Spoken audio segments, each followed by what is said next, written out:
అందరికీ నమస్కారం. మన దేశంలో టెలిగ్రామ్ మొబైల్ అప్లికేషన్ చుట్టూ ముసురుకున్న వివాదం కేవలం ఒక సోషల్ మీడియా ప్లాట్ఫారం నియంత్రణకు సంబంధించింది మాత్రమే కాదు. అది డిజిటల్ యుగంలో జాతీయ భద్రత, పరీక్ష పారదర్శకత, సైబర్ నేరాల తీవ్రతకు అద్దం పడుతోంది అనే విషయాన్ని గమనించుకొని దయచేసి ఈ వీడియో ఎండ్ వరకు చూసి కొన్ని భయంకరమైన మనకు తెలియని నిజాలను గమనించాలని మనవి. దేశంలో అత్యంత ప్రతిష్టాత్మకమైనటువంటి నీట్ పునః పరీక్ష సమయానికి సరిగ్గా కేంద్ర ప్రభుత్వం ఏం చేసింది? టెలిగ్రామ్ మీద తాత్కాలిక నిషేధాన్ని విధించింది. దీని వెనుక బలమైనటువంటి కొన్ని సాంకేతిక కారణాలు ఉన్నాయి. దేశ భద్రతా ప్రయోజనాలు కూడా దాగి ఉన్నాయి. దీనిపైన టెలిగ్రామ్ వ్యవస్థాపకుడు పావెల్ దురోవ్ స్పందిస్తూ తాము కోట్ల మంది వినియోగదారుల స్వేచ్ఛను కాపాడుతున్నామని, తమపై నిషేధం అన్యాయమని వాదించినప్పటికీ జాతీయ ప్రయోజనాల దృష్ట్యా ఏమిటవి?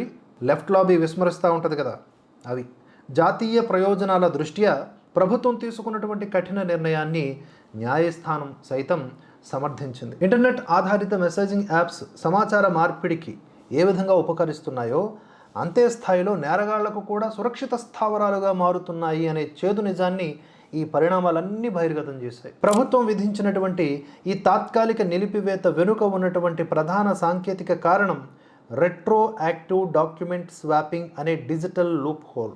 మరొకసారి చెప్తున్నా, రెట్రో యాక్టివ్ డాక్యుమెంట్ స్వాపింగ్ అనే ఒక డిజిటల్ లూప్ హోల్.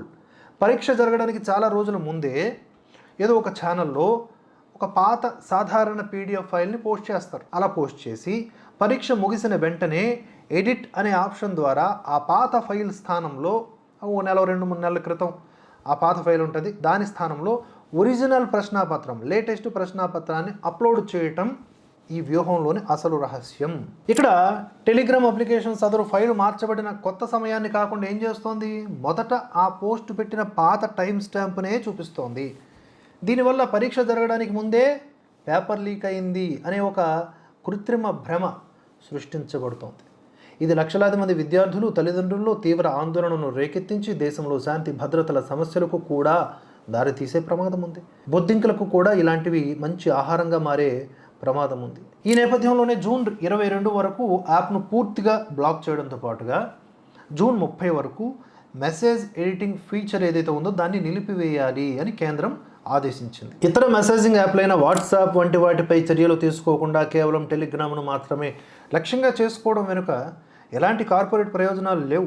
పూర్తిగా వాటి భద్రతా నిర్మాణంలో ఉన్న వ్యత్యాసాలే ఇందుకు కారణం. వాట్సాప్లో ప్రతి ఖాతా ఒక యాక్టివ్ ఫోన్ నెంబర్తో అనుసంధానమై ఉంటుంది కాబట్టి తప్పు చేసిన వారిని సైబర్ పోలీసులు సులభంగా పట్టుకోగలరు. పైగా అందులో గ్రూప్ సభ్యుల పరిమితితో పాటుగా మెసేజెస్ ఫార్వర్డ్ చేయడం మీద కూడా ఆంక్షలు ఉంటాయి. మరియు పంపినటువంటి కొద్ది నిమిషాల వరకు మాత్రమే ఈ మెసేజ్ని కూడా ఎడిట్ చేసే సౌకర్యం ఉంటుంది. కానీ టెలిగ్రామ్లో ఫోన్ నెంబర్ అవసరం లేదు. అది దాచేసి కేవలం ఒక యూజర్ నేమ్తో అజ్ఞాతంగా ఉండిపోవచ్చు. లక్షలాది మందితో కూడిన పబ్లిక్ ఛానల్స్ ఉండటం వల్ల ఒక ఫేక్ పోస్టు క్షణాల్లో దేశవ్యాప్తంగా వైరల్ అయిపోతుంది. ఎప్పుడో పెట్టిన మెసేజ్ను కూడా ఎడిట్ చేసి ఫ్రెష్ మెసేజ్ లాగా పాత టైం స్టాంప్తోనే కొత్త ఫైల్స్ మార్చే వేలు ఉండటం ఏదైతే ఉందో ఇది మాత్రం స్కామర్లకు ఒక అస్త్రంగా మారిపోయింది. ఈ తాత్కాలిక నిషేధాన్ని సవాలు చేస్తూ దాఖలైన పిటిషన్ను విచారించినటువంటి ఢిల్లీ హైకోర్టు కేంద్ర ప్రభుత్వ నిర్ణయం చట్టబద్ధమైనదే అని స్పష్టం చేసింది. ఐటీ చట్టం సెక్షన్ 69A క్రింద అత్యవసరమైన పరిస్థితుల్లో ఒక ప్లాట్ఫామ్ను పూర్తిగా బ్లాక్ చేసే అధికారం ప్రభుత్వానికి ఉందని న్యాయస్థానం సమర్థించింది. ఈ విచారణ సందర్భంగా టెలిగ్రామ్ తన నెట్వర్క్ డిజైన్లోని కొన్ని లోపాలను పరోక్షంగా ఒప్పుకోవడం కూడా గమనార్హం. లీక్ అయిన ఎగ్జామ్ పేపర్లను విక్రయిస్తున్న ఛానల్స్ని తాము ముందుగానే గుర్తించలేకపోతున్నామని, ఒక ఛానల్ను తొలగించిన బాట్స్ ద్వారా వెంటనే మరో మిర్రర్ ఛానల్ సులభంగా పుట్టుకొస్తోందని ఆ సంస్థ అంగీకరించింది. తాము 900కు పైగా వివాదాస్పద లింకులను తొలగించామని టెలిగ్రామ్ చెప్పినప్పటికీ మానవ ప్రమేయం లేకుండా సమాచారాన్ని చేరవేసే ఈ బ్యాట్స్, ఫోన్ నెంబర్లు దాచే ప్రైవసీ ఫీచర్స్, అపరిమిత మెసేజ్ ఎడిటింగ్ వంటివి సైబర్ నేరగాళ్లకు ఒక కొత్త డార్క్ వెబ్ లాగా ఉపయోగపడుతున్నాయన్న ప్రభుత్వ వాదనతో కోర్టు ఏకీభవించింది. ఇలాంటి అప్లికేషన్లను నియంత్రించాల్సిన లేదా నిషేధించాల్సిన అవసరం కేవలం తాత్కాలిక పరీక్షల నిర్వహణకే పరిమితం కాలేదు. ఎందుకంటే పూర్తి అజ్ఞాతాన్ని, అపరిమిత డేటా షేరింగ్ను అనుమతించేటటువంటి ఇలాంటి ప్లాట్ఫారంలు ఉగ్రవాద కార్యక్రమాలకు, మత్తు పదార్థాల రవాణాకు, నకిలీ కరెన్సీ చలామణికి, పైరసీకి వీటన్నింటికీ కూడా కేంద్రాలుగా మారుతున్నాయి. వ్యక్తుల వ్యక్తిగత స్వేచ్ఛ, గోప్యత ఎంత ముఖ్యం, దేశ సార్వభౌమాధికారం, ప్రజాభద్రత అంతకంటే గొప్ప ముఖ్యం కదా. సాంకేతికతను సామాజిక విచ్ఛిన్నానికి వాడుకుంటున్నప్పుడు, సదరు యాజమాన్యాలు ప్రభుత్వ చట్టాలకు, దర్యాప్తు సంస్థలకు సహకరించనప్పుడు ప్రభుత్వాలు కఠిన చర్యలు తీసుకోక తప్పదు. టెలిగ్రామ్ ఉదంతం డిజిటల్ ప్లాట్ఫారంలకు ఒక బలమైన హెచ్చరిక లాంటిది.